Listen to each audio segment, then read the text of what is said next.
Olá, amigos. Estamos de volta com mais um programa Formando Opinião pela sua TV Web Estado. Para nós é sempre um sinal de prestígio tê-los conosco. E hoje eu estou recebendo aqui nos nossos estúdios uma pessoa que é bastante querida nossa, um amigo particular, a quem eu tenho bastante carinho, que já é o nosso conhecido do programa. Vocês sabem muito bem que eu estou falando do meu amigo, particular amigo, deputado estadual pelo PSDB, Carlos Matos. Carlos, seja bem-vindo ao nosso programa Formando Opinião. Por favor, nossas câmeras, nossos microfones estão liberados para você saudar os nossos internautas. Fique à vontade, por favor. Mais uma vez é uma grande alegria estar aqui. Eu quero agradecer o convite, Marcos, e cumprimentar todos os telespectadores, todos aqueles que lhe assistem, né, no Formando Opinião. Que foi que você percebeu, quais foram os recados que você sentiu das urnas durante essas eleições? Bom, eu vi, de uma forma muito positiva, grandes sinais de uma nova consciência política, né? Diante de tudo que aconteceu no país, houve um recrudescimento forte do PT, houve uma valorização não só daqueles partidos que vêm com uma defesa do que é importante para o país. O PSDB foi muito contemplado. Eu acho que o nosso partido sai com a responsabilidade redobrada, porque merecer a confiança nesse momento de crise política em que se desconfia de tudo e de todos é uma responsabilidade muito maior do que se fosse um tempo normal. Então o PSDB sai com a responsabilidade maior ainda, e nós vemos que também o eleitor está com exigências novas, com um comportamento novo e querendo que haja uma nova mentalidade na política. Aqueles que não eram políticos, aqueles que tinham propostas completamente novas, eles tiveram um desempenho espetacular. Nós temos o exemplo de Porto Alegre, que o Marquesan tinha 4%, era praticamente descartado. Não tinha nenhuma possibilidade de ser eleito e foi eleito. Nós vimos também São Paulo, por o exemplo, João Dória, que saiu com 6%, quer dizer, era difícil, era difícil ganhar, né? E pela primeira vez na história recente do país e de São Paulo, um candidato ganha no primeiro turno. É verdade. E a minha visão como jornalista, eu acho que a maior de todas elas foi a abstenção que nós tivemos, os votos em branco, ou seja, que tem uma representatividade muito grande no conjunto das eleições. Como é que você viu isso, Carlos? Ficou muito marcante o Rio de Janeiro, que teve entre o vencedor teve menos votos do que os brancos e nulos. Quer dizer, exatamente. Na verdade, o candidato que ganhou foram os brancos e os nulos. É verdade. Então, volto à discussão do voto ser obrigatório, de não ser obrigatório, né? Mas assim, acho que a maior participação na política, ela cresceu. Apesar desses brancos e nulos, acho que os votos foram muito mais conscientes. Quem foi, os votos ativos, sabia o que estava fazendo. Então, houve um maior interesse pelos candidatos, pelas propostas. Acho que nós estamos vivendo um momento que me alegra muito no país, de ver as pessoas interessadas pela política, querendo aprofundar, querendo ter mais conhecimento e também reconhecendo que sem política, que é ditadura, vamos defender a ditadura. Inclusive, você viu há poucos dias atrás a invasão. Não faz nenhum sentido. A invasão do Congresso Nacional, onde se pediu a volta dos militares ao poder, ou seja, eu acho que tem muita gente brigando por muita coisa, só que tem muita gente que está brigando que não sabe nem por que está brigando, mas está brigando. Eu acho que precisa de mais uma conscientização, né, dessas situações que nós estamos passando hoje. Quando a situação está ruim, está desagradável, desconfortável, tem sempre respostas radicais que se pretende que sejam a grande resposta.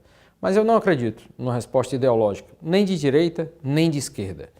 Eu acho que a resposta é o processo participativo em si, a participação da sociedade, nós tomarmos consciência da realidade do país, dos desafios sociais e dos desafios econômicos e buscarmos as melhores respostas, que não são mágicas, elas são construídas também.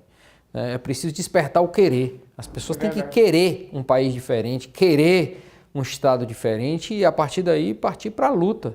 E o trabalho edifica o homem e que ele é que gera a resposta, não é uma solução, uma ideia, não é assim. Carlos, eu vejo também que a política, de modo geral, não só no Brasil, mas a política até internacional em outros países, tem tido uma verdadeira revolução é exemplo do que nós tivemos agora com a eleição do Donald Trump nos Estados Unidos, que realmente mexeu com o mundo, né? Está todo mundo na expectativa, sem saber exatamente o que vem por aí, o que é que vai acontecer assim que ele tomar posse, o que é que vem, como é que vai ser o mundo a partir de então. E com você como parlamentar atuante, um parlamentar sério e que acompanha não só a política nacional, mas a internacional também, como é que você viu essa eleição, Carlos? Marcos, eu acho que tem muitas reflexões a serem feitas. Primeiro, há uma insatisfação com o modelo atual. Né?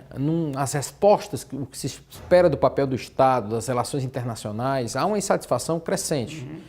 E também o processo democrático ele precisa ser aperfeiçoado. Muitas vezes nós achamos que o voto ele é suficiente. Não é.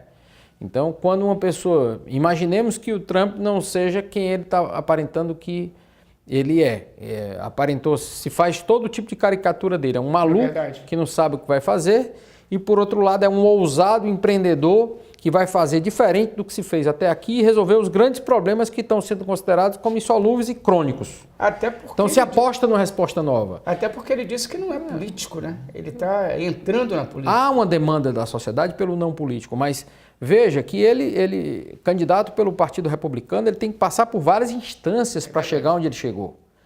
E tendo chegado onde ele chegou, nós temos um país livre. E ele teve só, eu não sabia, vim saber ontem, que ele só teve 20% do orçamento da Hillary Clinton. Todos os artistas americanos foram a favor da Hillary. Quer dizer, então há uma insatisfação e que buscou-se uma resposta. E ele se comunica muito mal. Então ele não ficou sendo um homem midiático às vezes pela forma do que diz. Mas o que ele diz, ontem me explicando melhor, por exemplo, com relação à imigração, ele não é contra a imigração como um isolamento do país. Ele quer tirar ele quer disciplinar mas ilegais problemáticos, ilegais que estão na droga, ilegais que já foram presos. O ilegal que está no trabalho, ele quer encontrar um mecanismo de regularizar. Então, parece uma loucura como a mídia colocou e tudo, mas ele tem sentido. Qualquer país deve disciplinar bem o seu processo de entrada de cidadão no país, não tem nada de loucura nisso. Mas a forma como se colocou, então tem um pouco esse viés, uma luta ideológica que não traduz a realidade. Então a mídia que reproduz, a mídia é esquerdista no mundo inteiro. Então, quando tem um cara de direita como ele é completamente desfigurado o que ele diz. Né? Então, acho que nós temos que buscar um equilíbrio, né? Construir, um pouco garimpar uma informação de um lado ou de outro para saber o que de fato está acontecendo, qual é a realidade. Esse fato do Donald Trump vai ser muito explorado, acho que vão sair livros e nós vamos poder entender melhor no decorrer dos próximos meses. E vamos aguardar também qual a repercussão da aproximação dele com os líderes mundiais, o que é que vai acontecer, como é que vai acontecer essa aproximação, se ele vai ou não vai, enfim. Na verdade, eu acho que nós vamos ter aí uma caixinha de surpresa com o novo presidente dos Estados Unidos. Se eu não me engano, é o 45º, né? Mas ele já surpreendeu muito, porque ele na campanha foi belicoso, parecia que queria brigar com tudo e com todo mundo. Mas eu acho que ele foi uma estratégia. Mas no discurso de posse ele já chamou a integração, já disse que era presidente de todos. Então, realmente foi uma surpresa positiva.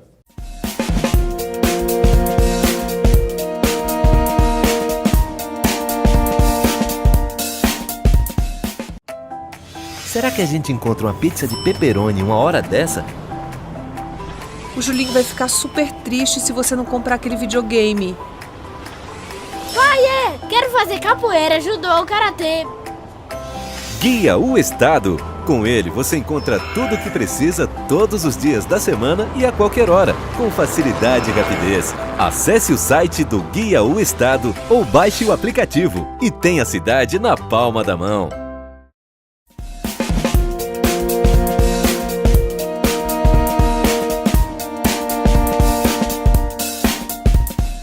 Carlos, agora vamos conversar um pouco sobre o nosso estado, sobre a nossa situação.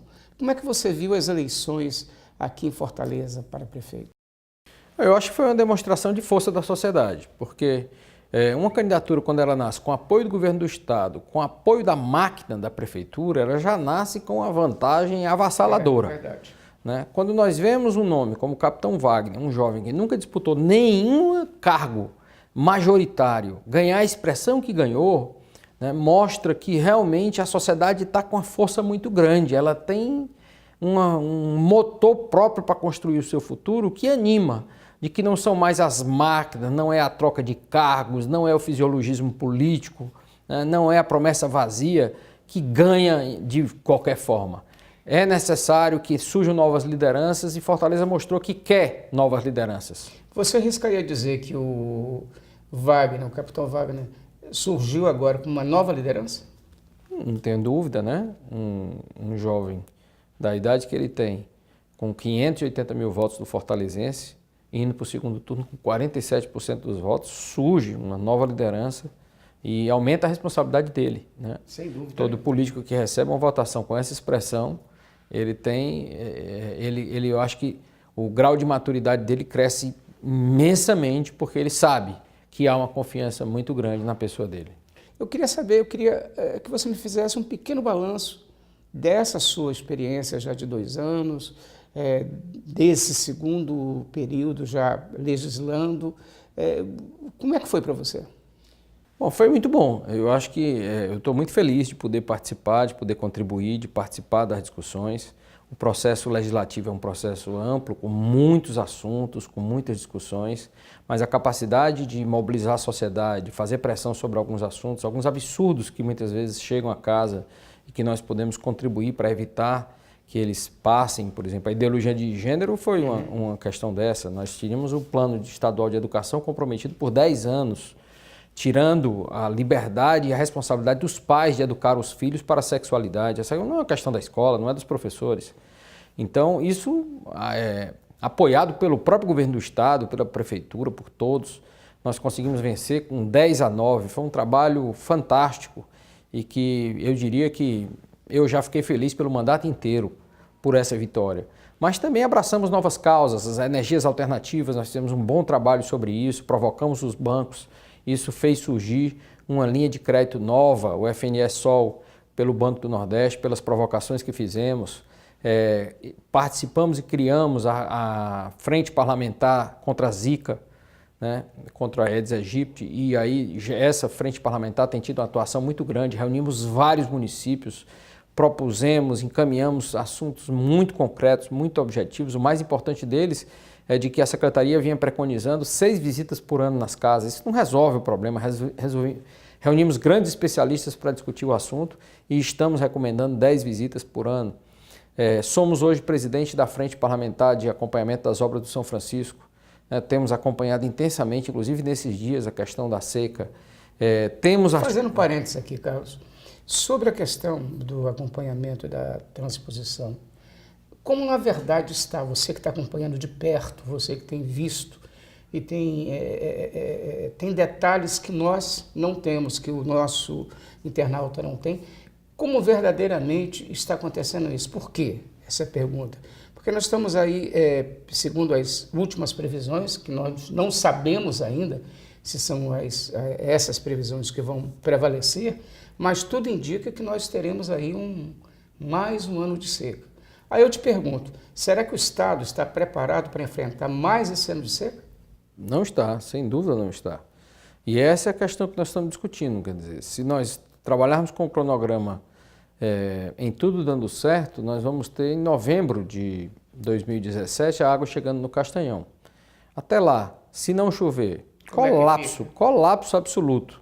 Então nós estamos vindo agora dia 23 a Brasília, eu estou coordenando um grupo de deputados com prefeitos, vamos reunir com os senadores, vamos reunir com os deputados federais e vamos fazer um grande trabalho de pressão para que se encontre uma alternativa. Se não vier a transposição do São Francisco, o que viria? Quais são as obras que vão ser feitas para poder compensar essa falta d'água? Temos que aumentar a perfuração de poços, temos que ver se é viável ou não desalinizar a água do mar para atender Fortaleza. É preciso construir alternativas novas. Carlos, antes da última pergunta, eu queria que você me fizesse uma pequena análise de como você está vendo esses 6 meses, né, que nós estamos do governo Temer. O que é que você está achando? Eu estou achando que ele vai bem, né? Acho que ele já demonstrou que tem liderança política. É impossível ter um presidente da República ocupando o poder executivo que não exerça uma liderança de aprovar aquelas matérias que são fundamentais. Isso a presidente Dilma já havia perdido há muito tempo e ele demonstrou que tem, aprovou matérias importantes. Segundo, ele está demonstrando atitudes. Nas áreas que está atuando, já demonstrou na área da educação, já demonstrou na área mesmo do Ministério da Integração Nacional, tem demonstrado ser um governo de atitude. Isso eu acho que era tudo que nós estávamos precisando. Estava parado o país, sem nenhuma decisão, com um desgoverno. Então ele já demonstra atitude.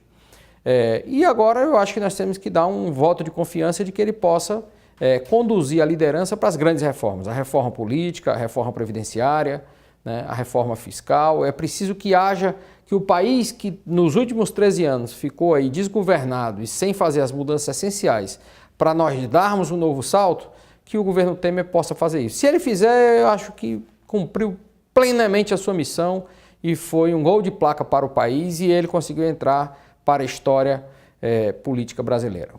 O que é que você espera para o ano de 2017? O Carlos Matos, pessoa, empresário que eu conheço bem, e depois eu queria saber do Carlos Matos, o parlamentar. Bom, eu espero que nós possamos sair dessa crise política e econômica que o Brasil está vivendo, que o ano de 2017 seja já um ano de recuperação. Nós estamos hoje com 12 milhões de desempregados no país, isso deixa todos nós aflitos. Nós precisamos ver a economia se movimentar para sairmos dessa crise, né? Espero que nós possamos ter também, passado esse ano de 2016, uma esperança nova de que nós possamos, com tudo isso que aconteceu, termos uma participação mais ativa na vida pública. Muitas vezes é importante que nós estejamos focados na nossa família, no nosso trabalho, na nossa realidade, mas nós também fazemos parte de um ecossistema maior, de um ambiente maior. E a participação social, a participação do cidadão, ela é fundamental, ela gera inclusive mais sentido de vida, ela gera uma vontade maior de viver daquele que não luta só para a sua própria sobrevivência, mas que contribui para a sociedade que vive. Então eu quero desejar isso para cada cearense, para cada brasileiro, né, e de que nós possamos ter esse processo. A última pergunta que você me pergunta, que você faz, é como parlamentar. Como parlamentar, eu espero que possa ter uma participação maior na Assembleia. Eu estou agora participando de uma articulação para compor grupos políticos maiores que me permita presidir uma comissão.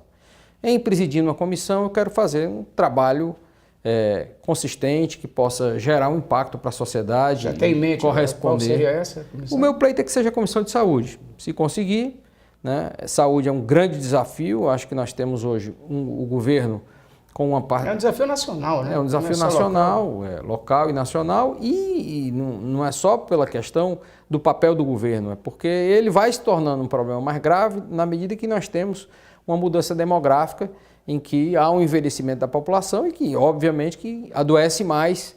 Então, é um problema que gerará um colapso da sociedade se não for bem encaminhado, se não for bem resolvido. Eu quero ver se posso dar uma contribuição nesse assunto. Carlos, muito obrigado por você ter vindo mais uma vez ao nosso programa Formando Opinião. Nossas câmeras, nossos microfones estão à sua inteira disposição para você saudar os nossos internautas e deixar, já que nós estamos no finalzinho do ano, a sua mensagem e as perspectivas para 2017. Fica à vontade, por favor. Quero agradecer mais uma vez esse convite, é uma alegria sempre estar aqui e parabenizar o seu telespectador que é interessado, está comprometido na construção desse país, que nós todos queremos e que nós vemos nesses bons brasileiros, naqueles que nos assistem agora e todos que estão desejosos de contribuir com um país melhor. Carlos Matos, mais uma vez obrigado por você ter vindo, fico muito feliz em tê-lo aqui no nosso programa Formando Opinião. E a você, meu caro internauta, logo logo nós estaremos de volta com mais um programa Formando Opinião.